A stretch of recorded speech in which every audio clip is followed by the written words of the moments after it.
오늘도 예배를 통하여 하나님만을 찬양하고 하나님만을 바라보기를 원합니다.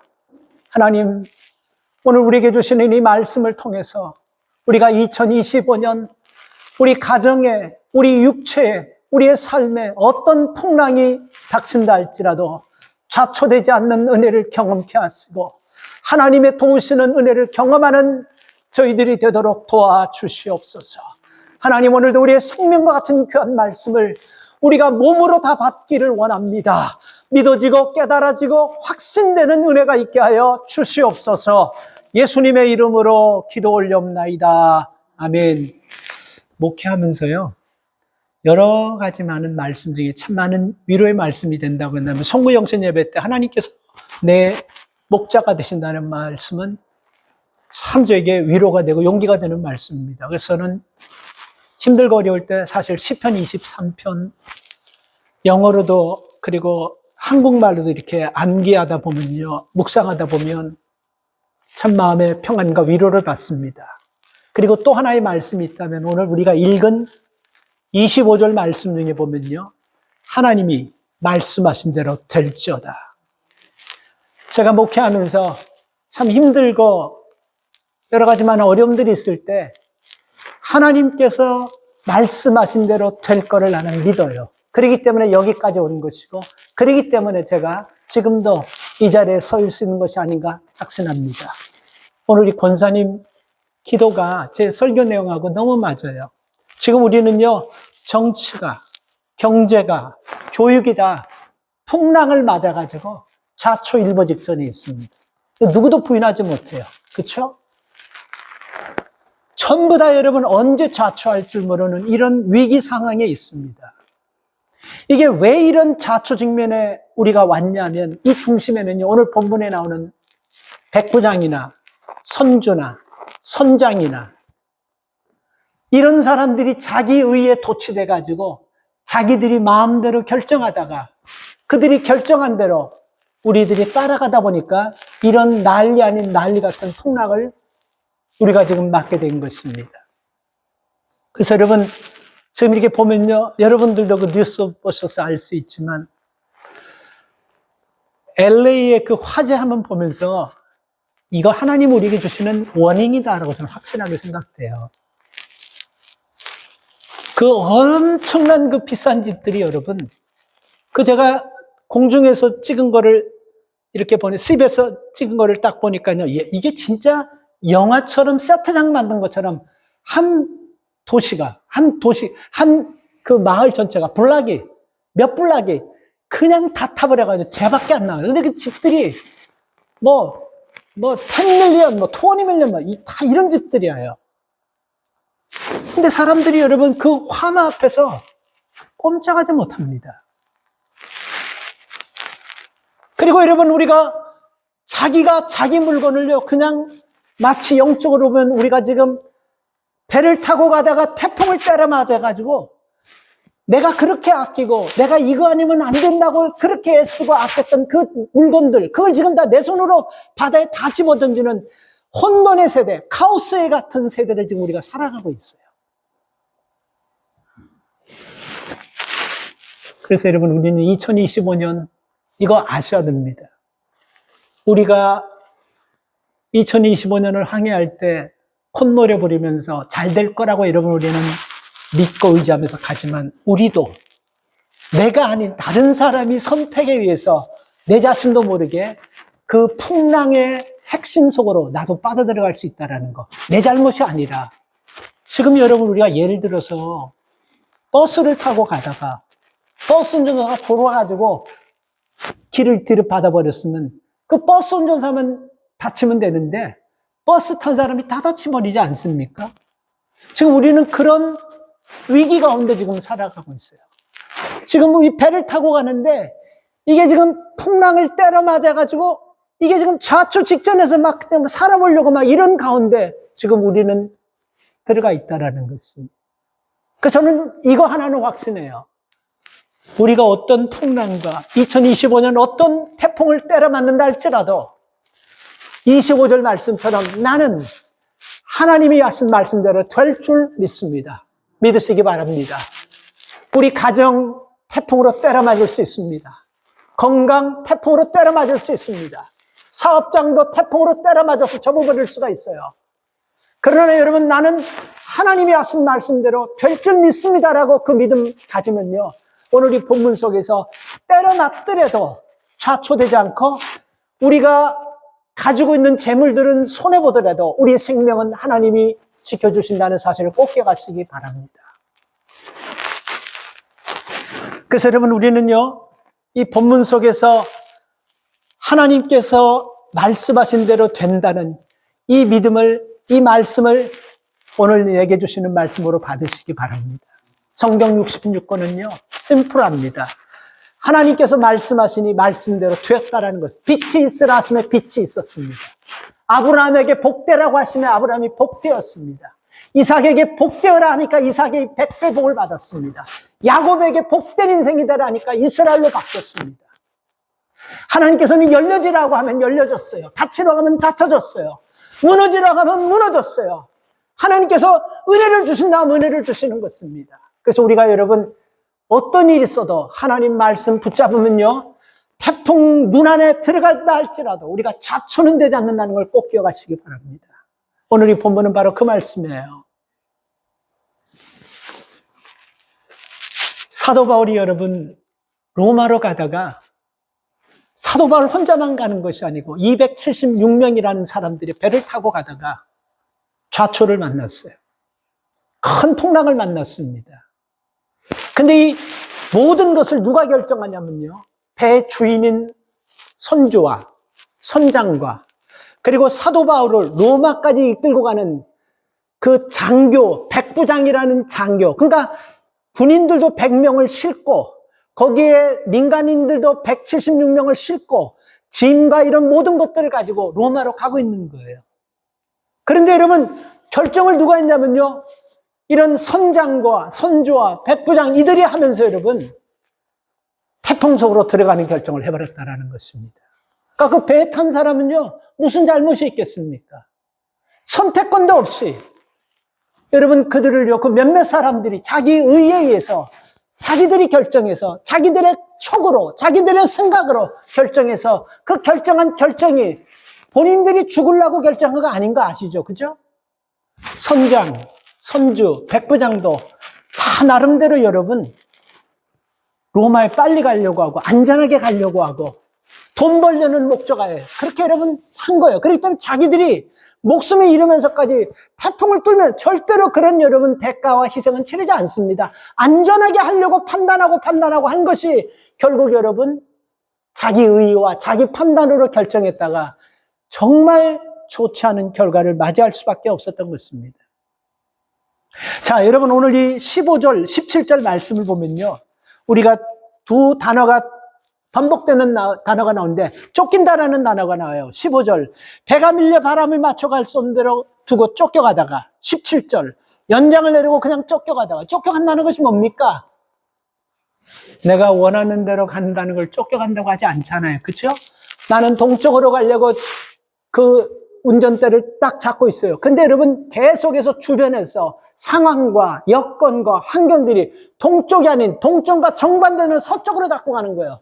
그냥 내 목적은 분명히 동쪽인데 나는 동쪽을 향해 가는데 내 생각도 내 마음도 동쪽인데 주변 환경과 여건과 상황이 동쪽으로 갈 수 없도록 길을 막고 동쪽으로 갈 수 없도록 내 삶을 변화시키고 이렇게 하다 보니까 나도 모르게 서쪽으로 가는, 이걸 쫓겨간다는 거예요.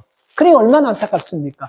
분명히 내가 가는 길은 저쪽인데 전혀 반대편으로 내 의지와 전혀 상관없이 그냥 바람 부는 대로 물결 치는 대로 어떻게 할 수가 없어요. 컨트롤할 수가 없는 상황이에요. 왜? 자기들 잘났다라고 생각하는 몇몇 사람의 그 의, 잘못된 의, 그들의 생각에 맞다고 하는 그 고집, 그것 때문에 여러분 온 모든 사람들이 다 쫓겨다니게 된 거예요. 저는 이걸 보면서 그래도 제가 늘 강조하는 말씀 중에 하나가, 가정에는요, 하나님께서 우리 가정의 필요를 알기 때문에 뭐 우리가 볼 때는 믿음이 있냐 없냐 하지만요, 가정에는 믿음의 중심축이 있어요. 믿음이 있든 없든 간에 우리가 봤을 때 그 믿음 아니에요. 하나님 보셨죠?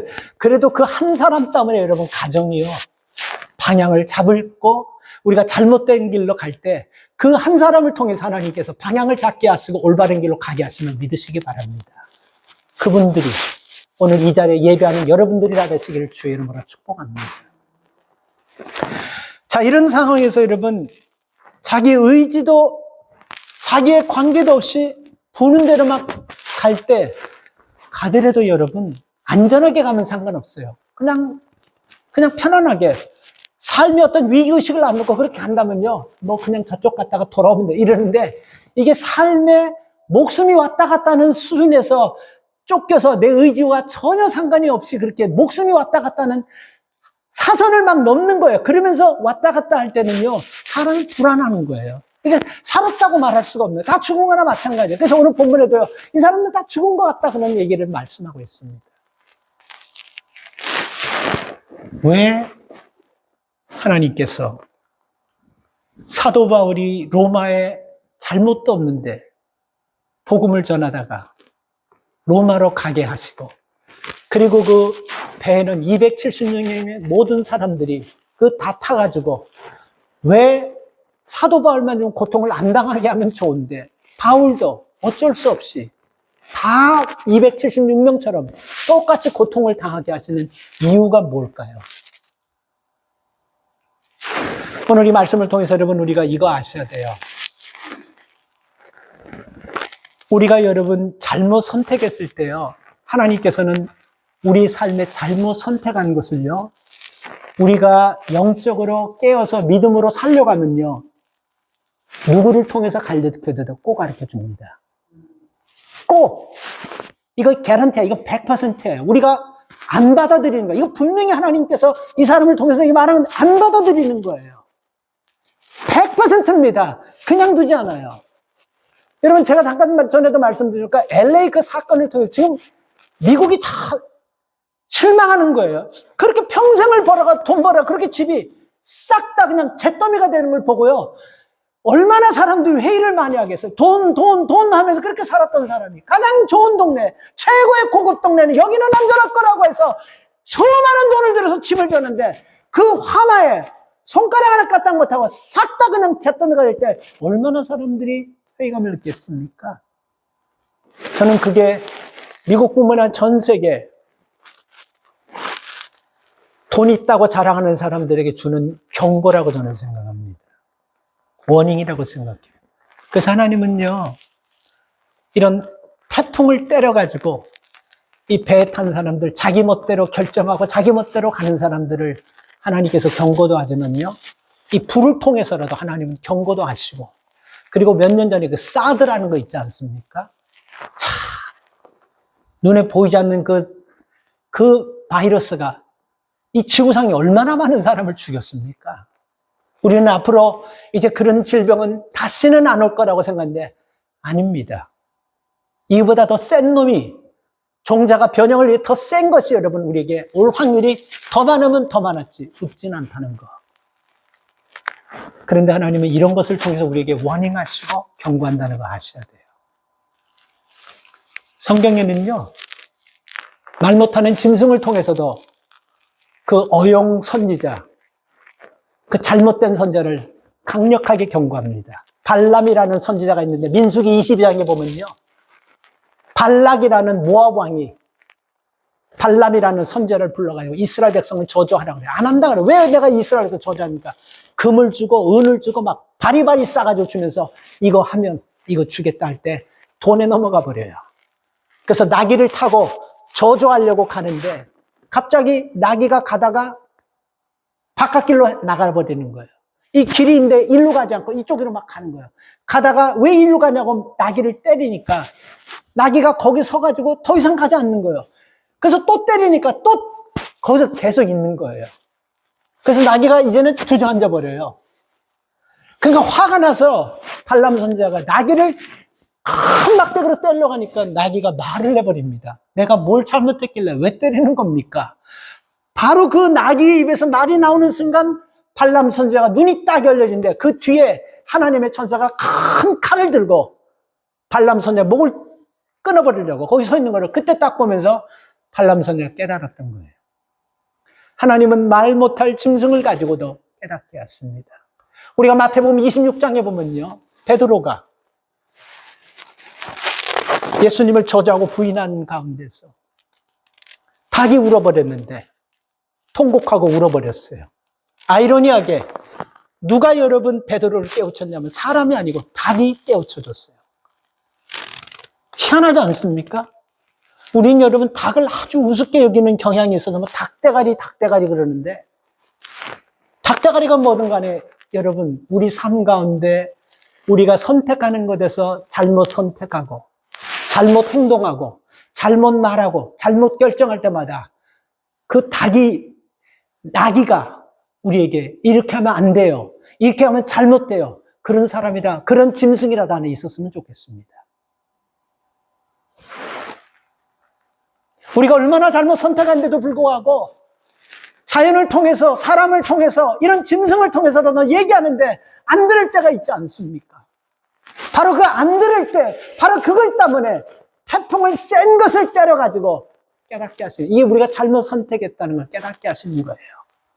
그래서 여러분, 집안의 가장들이 우리가 잘못 선택해서 가정에 힘든 일이 생기고 그러면 엎드릴 수 있기를 바랍니다. 그리고 깨달을 수 있기를 바랍니다.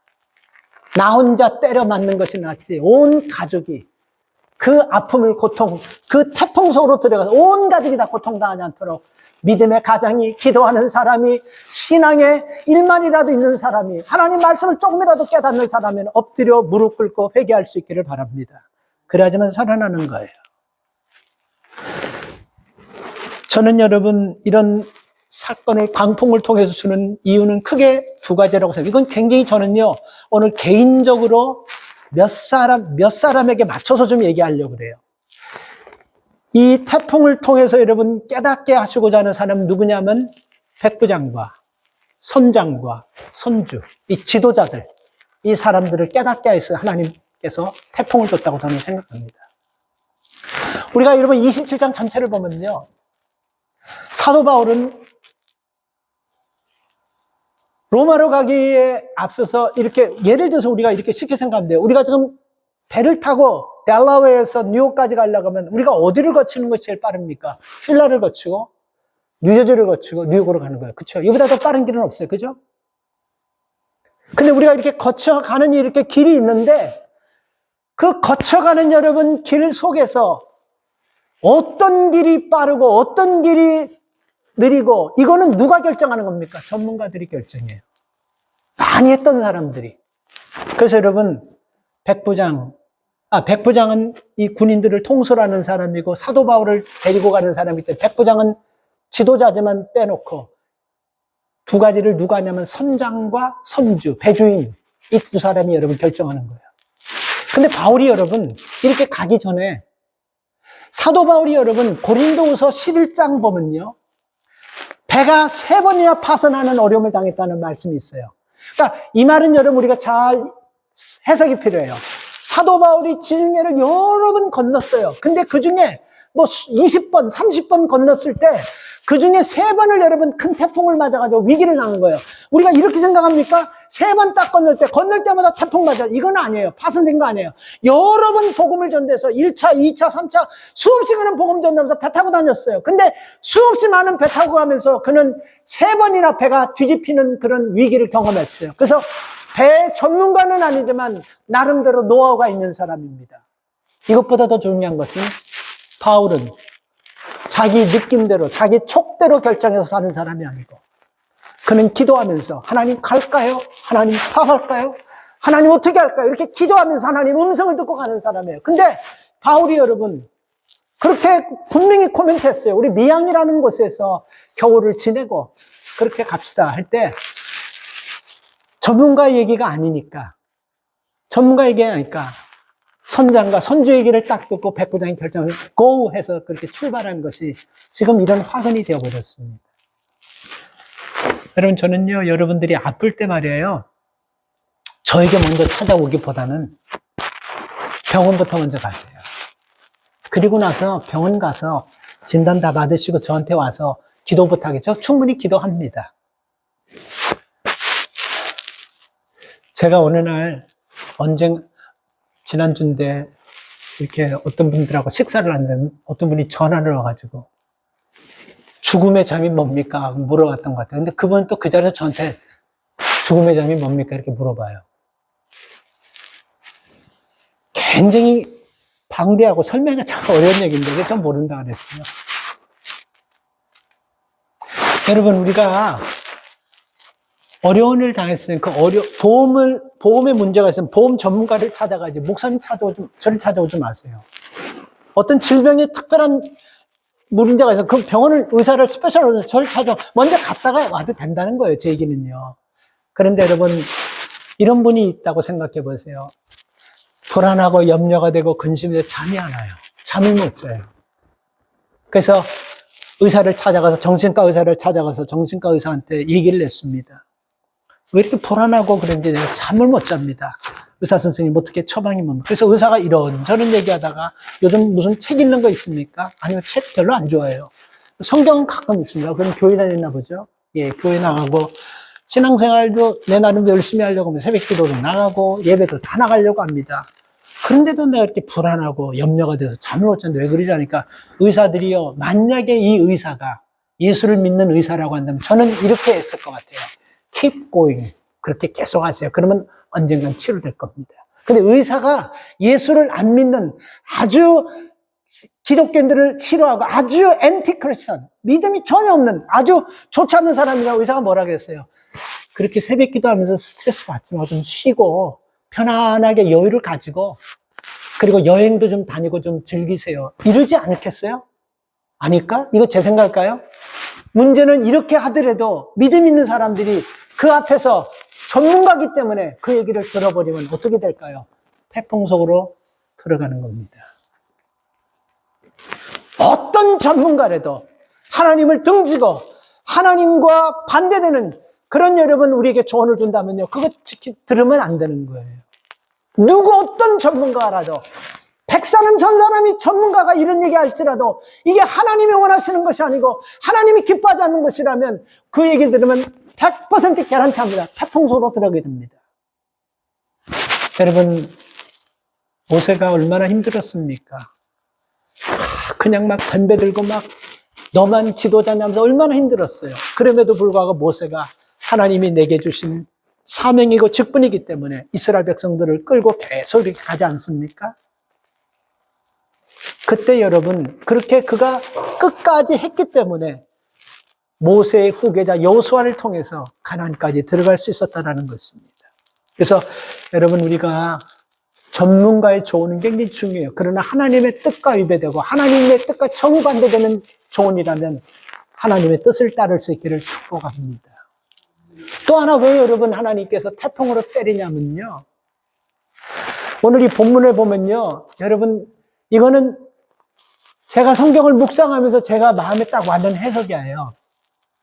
자, 8절과 11절에 보면요, 미항은 과동하기에 불편하다.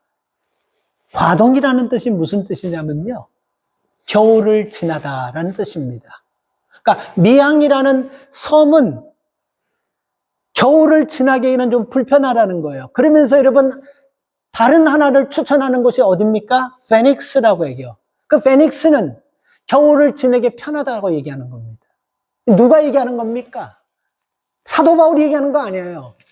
이거는 선장과 선주가 백부장에게 설득해서 배를 계속해서 keep going 하려고 그렇게 설명하는 거예요.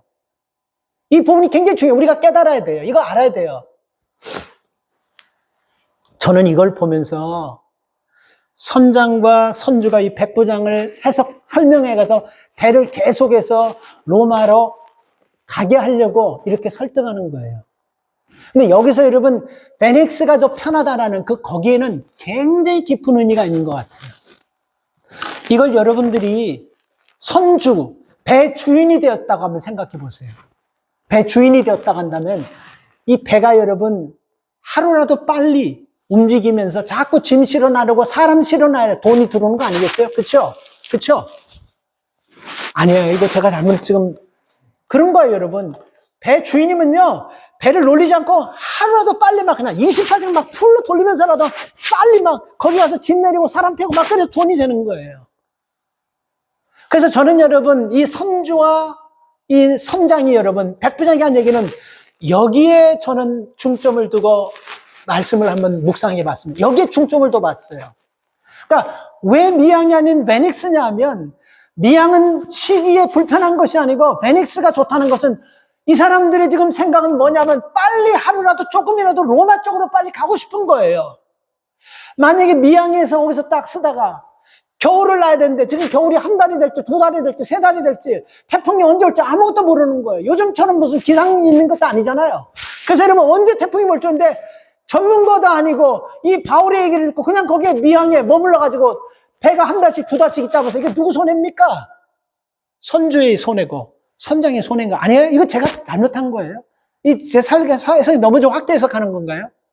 제가 볼 때는 가장 타격이 배주인인 선주와 선장이 가장 타격을 볼 것 같아요. 그래서 이 사람들은 어떻게 하면, 말은 그렇게 하지만요, 어떻게 하면 조금이라도 로마 쪽으로 가까이 가가지고 좀 쉬려고 베넥스로 가자. 그래서 가다가 베넥스 가가지고 태풍 안 나면 고잉 킵고잉해서 로마로 더 빨리 갈 수 있는 거예요.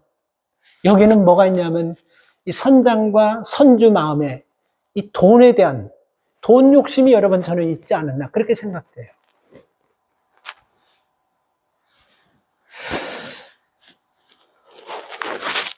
이 선장은 여러분 제가 볼 때는 사람의 생명이나 안전이나 이런 것보다도 돈을 더 중요하게 생각했던 것 같아. 그러니까 요즘 얘기라면요, 돈이 많으면 문제가 돼도 돈 좀 집어주고 해결할 수 있고, 돈이면 다 커버할 수 있고, 돈이면 되지 않냐 뭐. 그래서 이거 사람 생명이야 뭐. 그리고 태풍이 온다는 개런티도 없고 뭐 혹시 이런 건데 우리가 이것 때문에 시간을 소비해서 우리가 소비할 수 있냐 해서 돈을 위해서 조금이라도 더 벌려고 그렇게 해서 여러분 이렇게 하다가 저는 이렇게 됐다고 생각해요.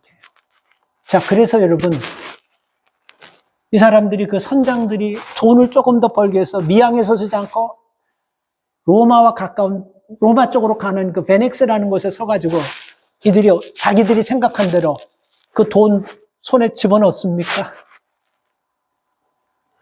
자기들이 생각한 대로 배 다 깨져버려요. 배가 다 파손돼 버렸어요. 그리고 배 안에 실었던 짐들, 모든 것들, 그리고 배를 이머전시 때 사용하는 모든 배 기구들, 도구들, 그리고 그 배 안에서 뭐가 될 양식까지 싹 다 버려버려. 바다에 자기들 손으로, 자기들 스스로 다 버려버리는 그런 위기를 만났습니다.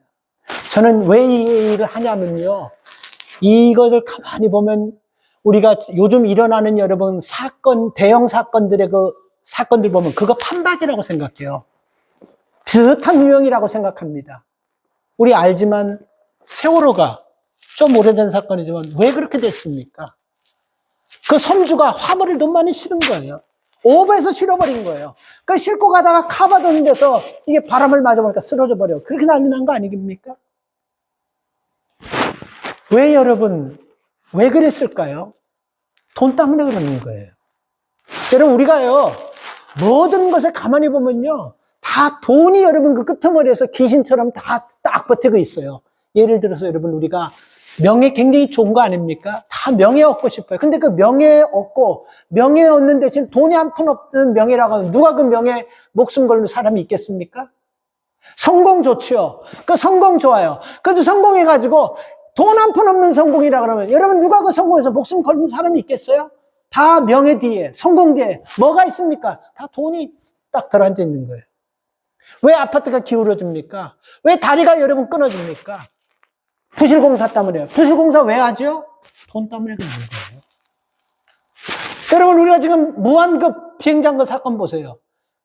세계 비행장을 건설하는 그 건축업자들이 다 그래요. 이거는 어메이징한 거예요. 이거 있을 수 없는 거라는 거예요. 이거 특별한 상황이 아니면 콘크리트는 절대로 안 한다는 겁니다. 근데 그러면 콘크리트를 거기다 놓고 전부 다 흙을 덮어놨네. 콘크리트 흙 덮어놓으면 나무 되나요? 스펀지 됩니까? 만약에 저는 이런 생각이 돼요. 그 비행사가 파일럿이 콘크리트가 있고 글로 안 가고 아마 틀었을 겁니다. 어떻게든 틀었을 거예요. 근데 그 흙덩어리인 줄 알고 그냥 가서 새 올라가다 그렇게 이 난리가 나버려. 이 생태 같은 사람은 이게 다 죽어버린 거예요. 왜 이런 것입니까, 여러분? 그리고 난 잘 모르는데 이거 흥분하지 않으려고 저는 잘 몰라요. 근데 기사를 보니까 그 지역 자체는 비행기가 가장 비행장이 설계돼서 안 되는 첫 번째 순위가 뭐냐면 그 지역이 철새떼가 있으면 절대로 안 해요. 비행기는 새떼가 굉장히 위험한 거예요. 우리가 볼 때 이 새떼 안 가. 저는 지금 요즘은 그런 거 못 보는데 봄 되면요. 제가 새벽기도 끝나고 나면 갑자기 여러분 하늘이 까매요. 이거 무슨 구름기 나고 보면 새떼가 수천 마리가 까맣게 움직이는 거예요. 난 그거 보고 사실 놀래버렸어요. 전율을 느껴버렸어요. 이렇게 보면 시커먼 새떼가 확 나는 무섭더라고요. 비행기 크기만 저러 가라예요. 무서운 거예요, 새떼가. 절대 거기는 안 된다고 합니다. 그런데 어떤 훌륭한 분이 그 사람들을 좀 편리하게 하려고 거기에 비행장을 세운 것이 아니고 이게 다 들어가면요, 돈이 다 걸려있는 거예요. 아니, 개명천지 백주대낮에 왜 지금도 미국에서, 한국에서 아이들이 미싱되고 왜 애들이 없어집니까? 이거 돈 때문에 그런 거예요. 장기 밀매. 다 팔아먹으려고. 이게 무서운 일입니다. 이게 다 지금 뒤에 보면 다 돈 때문에 그래요. 근데 여러분, 저는 이 본문을 보면서 이 사람들이 왜 사도 바울도 지중해를 여러 번 건너면서 수없는 지중해를 다니면서 3번이나 배가 뒤집혀서 죽을 뻔해가지고, 그리고 그가 잘 알면서 이렇게 얘기했는데도 불구하고 왜 사도 바울에게는 우습게 여겨버리고 선장과 선주 얘기를 듣고 이렇게 결정했을까? 근데 이런 아무리 제가 좋게 생각하려고 해도 이 돈 문제 때문이에요. 빨리, 하루라도 빨리. 그래서 여러분, 사도 바울은 이 사건을 경험하고 디모데전서 6장 10절에서 경고했어요. 무슨 경고를 날렸냐면 돈을 사랑함이 일만하게 뿌리다라고 얘기했어요. 여러분, 우리가 돈을 사랑하면서 돈 중심으로 신앙생활하면 개런티 할게요. 신앙생활 못해요. 절대로 못합니다. 사람들과의 관계에서 여러분, 돈 가지고 사람들과의 관계하려면 사람 관계 반드시 100% 깨지게 됩니다. 도박이 여러분 나쁜 거 누가 모릅니까? 근데 왜 여러분 없애지 못해요? 이 다 돈 때문에 그러는 거예요. 그래서 여러분, 우리는 이런 광풍 속에서 결국은 여러분 이런 광풍을 맞고 나서 이거 우리가 잘못 선택했구나, 이거 잘못 판단했구나 하는 이런 어리석은 사람이 되지 않기를 바랍니다. 기도하는 사도 바울, 하나님의 말씀을 듣는 바울, 그 바울의 말씀을 들었다고 한다면 이들이 이런 엄청난 데미지, 배가 다 깨져버려요. 파손돼 버리지 않습니까? 나중에 그거 다 없어져요. 그 배 사용하지 못해요. 그래서 어떤 섬에 들어가서 그 섬 사람들이 사도 바울이 그 섬 추장의 가족 하나를 기도해서 독사뱀 물린 거를 살려버렸더니 이 사람 보통 사람이면서 그 사람 배를 하나 내줘가지고 그 배 타고 로마로 간 거예요. 그 배는 완전히 파손돼 버렸어요. 여러분, 우리는 하나님께서 우리에게 주시는 말씀이라는 것이 있습니다. 믿으십니까? 말씀의 기준으로 해서 판단하시고 말씀의 기준으로 해서 결정하시기를 주의 이름으로 축복합니다. 그게 태풍 속으로 들어가지 않는 최고의 비결이에요. 두 번째는 여러분, 이 태풍을 통해서 주시는 메시지는요, 내가 사명자라는 걸 깨닫게 해주시는 거예요. 여러분, 저 보세요. 성경 보지 마시고. 여러분 경우에는 이 배에 276명이 탔는데 그 배에서 제일 억울한 사람이 누굴 것 같아요? 누굴 것 같아요? 제일 억울한 사람이. 자기 배가 박살나버린 선줄까요? 그건 지가 지는 찔른 거예요. 자기가 결정하기 때문에 거긴 더 말할 것도 없어요.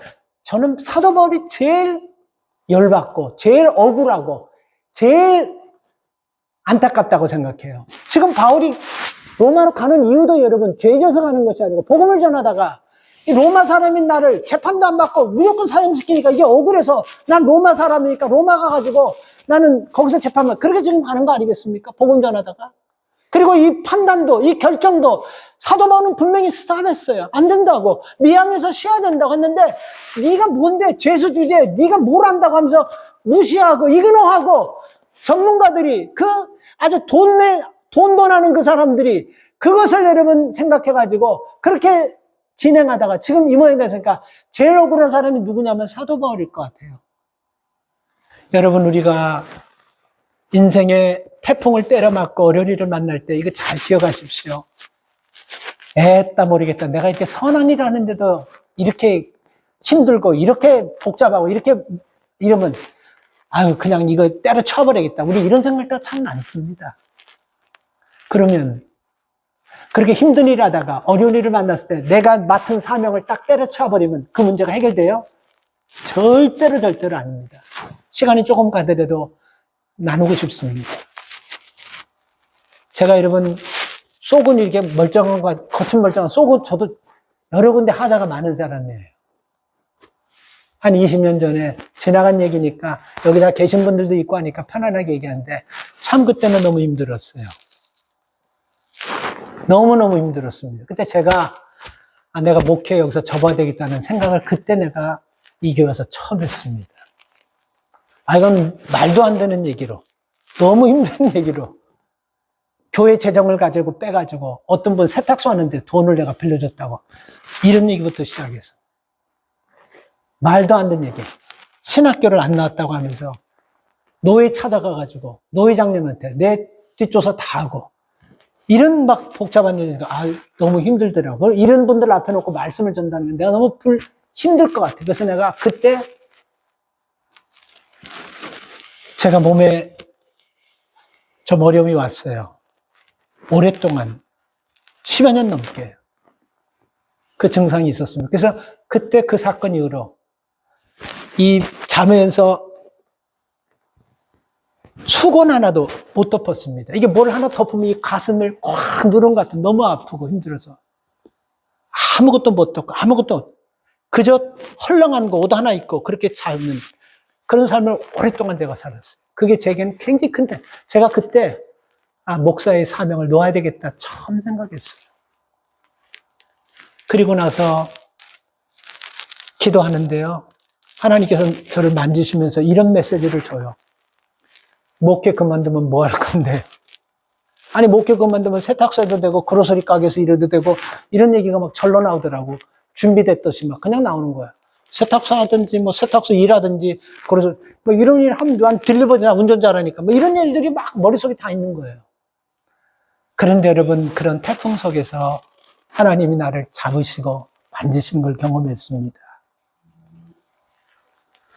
하나님의 말씀대로 될 거라는. 그래서 제가 그때 제 목회 철학 중에 이거 하나입니다. 어떤 어려움이 있다 할지라도, 어떤 상황이 없다, 어떤 태풍이 센 게 나를 때린다 할지라도 제 철학이에요. 성경대로 나가면 풀어진다는 걸 제가 확신했습니다. 하나님의 말씀을 기준으로 하며 나간다면요, 지금은 난리치고 막 그러대도 그래도 내가 말씀 붙잡고 믿음으로 목사답게 사명자답게 나가면 하나님께서 말씀하신 대로 이루어질 거야. 나 그때 확신했어요. 지금도 그런 신조와 그런 믿음을 가지고 나가고 있습니다. 여러분, 믿음 생활하다가 여러분들 때문에 가족이 어렵다고, 사업장이 어렵다고, 일터 어렵다고, 건강이 어렵다면 우리 다 이런 의심, 이런 다 고민합니다. 믿음 생활 그만할까?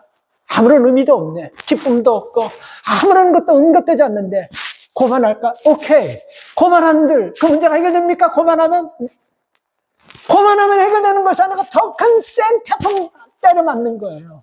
그래서 여러분, 살 수 있는 희망과 가능성까지 아주 싹 다 내려놔 버리고 완전히 좌초되는 쪽으로 가는 것입니다.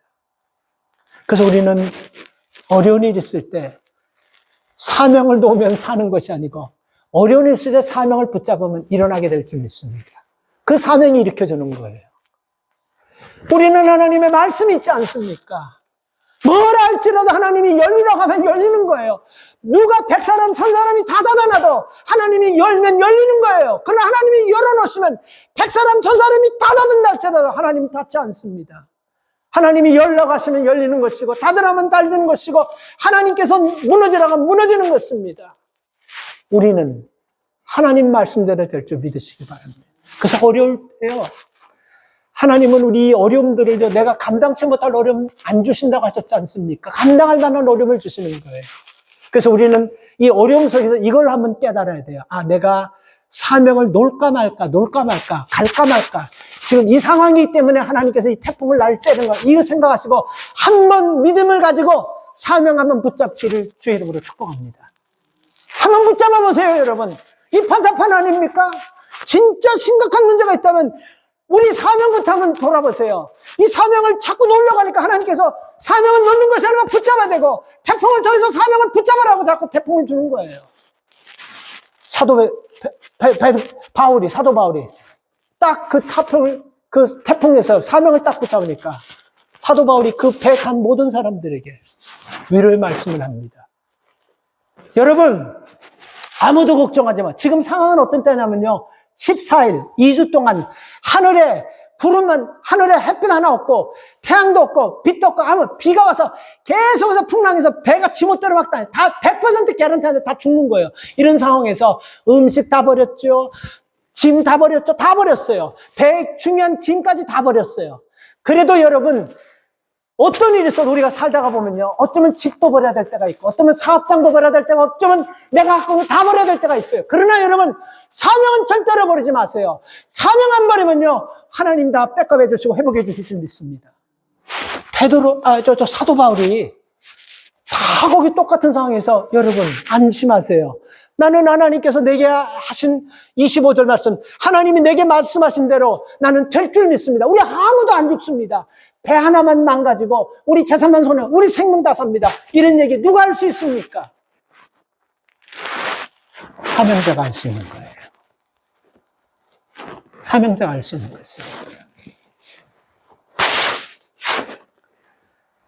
하나님은요, 환경을 바꿔서라도 하나님은 반드시 이루심을 믿으십시오.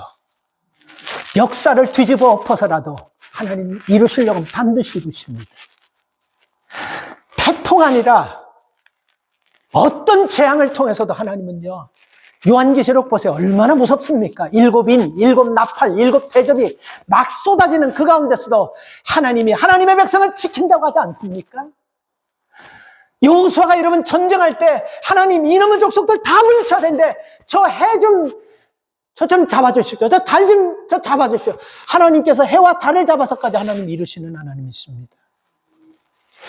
그래서 여러분 힘들 때 이 아버지 노릇 못 해먹겠다, 이거 엄마 노릇, 이거 이제 할머니 노릇, 이거 권사 노릇 못 해먹겠다, 이 집사 노릇, 장로 노릇, 목사 노릇, 그러시면 안 되고, 그런 가운데서 하나님이 태풍을 주셔서 나를 때리는 이유는 우리가 자꾸 조금만 문제가 있어도 이거 놓아버릴까, 이거 안 할까, 이런 마음을 아시고 지금 태풍 주는 거예요.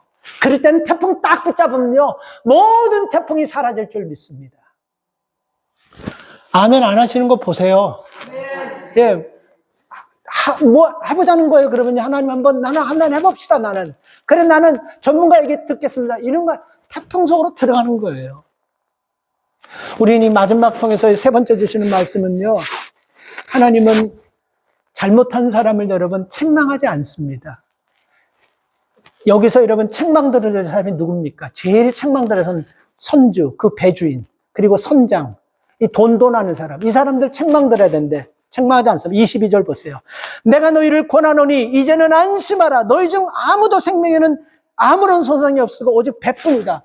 누구 지금 책망합니까? 이거 당신 책임져야 돼. 우리 정신적인 피로가 얼마나 많은데 당신 수고할 거야. 이거 당신 끝나고 로마 가면 당신 알아서 해. 아무도 그러잖아요. 괜찮을 거예요. 우리 괜찮습니다. 우리 생명에 아무 지장이 없습니다. 이렇게 위로하지 않습니까? 이런 가운데서 여러분 우리가 남 탓하면 안 되는 거예요. 풍랑을 딱 만났을 때 내가 내 사명 딱 찾아서 사명받은 자가 먼저 딱 무릎 꿇으면요, 그 사명받은 한 사람을 통해서, 사도 바울 한 사람을 통해서 276명이 다 살았지 않습니까? 뭐 두 사람도 아니에요. 바울 한 사람을 통해서 다 살지 않았습니까? 그래서 우리가 누구 짝 문제가 생겼을 때, 아버지 그렇게 선택해서 우리 이게 뭡니까? 엄마 이게 지금 뭡니까? 엄마가 선택해서 이게 지금 이렇게 해서는 여러분 그 집 안 됩니다. 누구 탓하지 않습니다.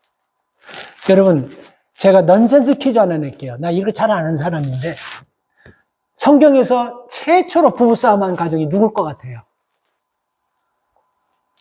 크게 읽어주세요, 권사님. 역시 여러분들은 어디 교회에서 신앙생활 합니까? 나는 어지간하면 말씀 속에서 막 하질라니까 여러분도 참 내 마음을, 나는 성경에 그런 거 없어요. 아담과 하와가 싸워가지고 막 전화통 던지고 막 테레비 던지고 막 그냥 벽 구멍 이런 거 없습니다. 근데 여러분, 우리가 추측하면요, 충분히 개연성이 있어요. 왜냐하면 하나님께서 여러분 선악과를 따먹고 딱 숨어있는 아담에게, 아담아 너 어디냐니까, 나 지금 빨개 벗어가지고 부끄러워 숨어있으면니까, 너 왜 빨개 벗었냐니까, 내 아내가 동산 중앙에 선악과를 따먹고 나한테 먹으라 해서 내가 그거 먹었습니다. 이렇게 얘기해버리네. 그죠? 그러니까 하나님 하와를 찾아가서 너 왜 선악과를 왜 따먹냐니까, 이 뱀이 나를 꼬셔가지고 내가 따먹었는데요. 이 문제가 딱 생기면요, 우리가 가장이라면 아버지 하나님, 이거 다 내 잘못입니다. 다 내가 죽을 놈입니다. 다 내 때문에 자식이 이르고, 다 내 때문에 가정이 내 잘못이면 이렇게 딱 엎드렸으면요, 저는 에덴 동산을 쫓아내지 않을 것 같아요. 하나님 용서 하나님, 사랑의 하나님이잖아요. 근데 얘들 보는 거 보면 전부 다 얘는 얘 탓하고, 쟤는 쟤 탓하고, 심지어는 이제 뱀까지 탓하네. 그렇게 해서 그 좋은 동산에서 아픔이 없고 슬픔이 없고 고통이 없고 눈물이 없는 그 에덴 동산에서 살면서 얼마나 행복했습니까? 그죠? 근데 이걸 못 느끼는 거야. 언제 느꼈다? 거기서 쫓겨나고부터 느낀 거야. 아유, 쫓겨나니까 장난이 아니야. 여기가 아주 그냥 고리타분하고 재미도 없고 그냥 맨날 주님과만 그냥 할 때는 너무너무 나가니까 이게 전쟁터야. 여기 진짜 살벌한 세상이야. 슬픔이 있지, 아픔이 있지, 고통이 있지, 눈물 있지. 그러면 무슨 문제가 있어요? 여보, 당신이 선택해가지고 우리가 여기 왔는데 고마워요. 이럴 사람이 있겠어요? 내가 그랬지. 그 선악과 따먹지 말라고. 아니 근데 당신은 내가 따먹을 때 집안의 가장이 그걸 내가 따먹는 거 보고도 그걸 가만히 있어? 따먹지 말라고 당신이 가정의 권위를 갖고 얘기하지. 당신은 뭐 나보다 잘나고 있어. 이러면서 싸웠겠어요? 안 싸웠겠어요? 치고받고 싸우고 난리 났을 것 같아요. 그걸 여러분 창세기 4장에 보면 가인과 아벨인가? 이 두 아들이 보면서 배운 거예요. 싸우면 저렇게 하는구나. 파이팅은 저렇게 하는구나. 하면서 얘들은 더 심하게 싸우네. 아, 얘들은 싸울 때 그냥 형이 동생을 그냥 벽돌로 때려서 죽여버리는 이런 비참한 최초의 살인 사건. 굉장히 싸웠을 것 같아요. 여러분, 우리가 사건 딱 터졌을 때는 믿음의 사람은 싸우지 않습니다. 누구 탓하지 않습니다. 어둠이 우리를 딱 감싸고 위기가 우리를 딱 감싸고 태풍이 우리를 딱 감쌀 때 여러분, 태풍과 어둠과 싸우려고 하지 마시고 잘 들으세요. 희망을 보십시오. 희망으로 나가려고 하세요. 그 싸우려고 하는 에너지를 희망을 바라보고 그 희망으로 여러분 나가려고 하시기 바랍니다. 영원한 사랑의 10가지 법칙이라는 책인데 거기에 폴 피셜 영원한 사랑의 10가지 법, 폴 피셜이라는 그 사람이 참 부부가 신실한 크리스찬인데 종합병원에 가서 검사를 받았는데 폴 피셜이라는 사람이 암 진단을 받았어요. 3기이기 때문에 굉장히 어려울 것 같습니다. 하니까 그 폴 피셜이라는 사람이 그 믿음 좋던 사람이 얼굴이 그냥 창백해지고 그냥 기가 다 죽어버리는 거야. 그 아내가 거기다가 벌떡 일어나가지고 아무 소리도 안 해요. 일어나가지고 남편 병상에 있어서 주사기 이렇게 꼽혀있는 거를 하나씩 다 뺍니다. 그리고 남편 병상 가운들을 다 벗겨버려요. 그리고선 어디 보면서 하니까 의사가 이거 이러면 안 된다고, 이거 왜 이러냐고. 그러니까 그 폴 피셜의 그 와이프가 이런 얘기를 해요. 여보, 우리 이 병원에서 빨리 나가요. 이 병원은 당신 건강에 아무런 유익이 안 됩니다. 하면서 남편을 딱 끌고 나가니까 의사가 따라서 막 뭐라 그럴까 딱 이런 얘기를 또 합니다.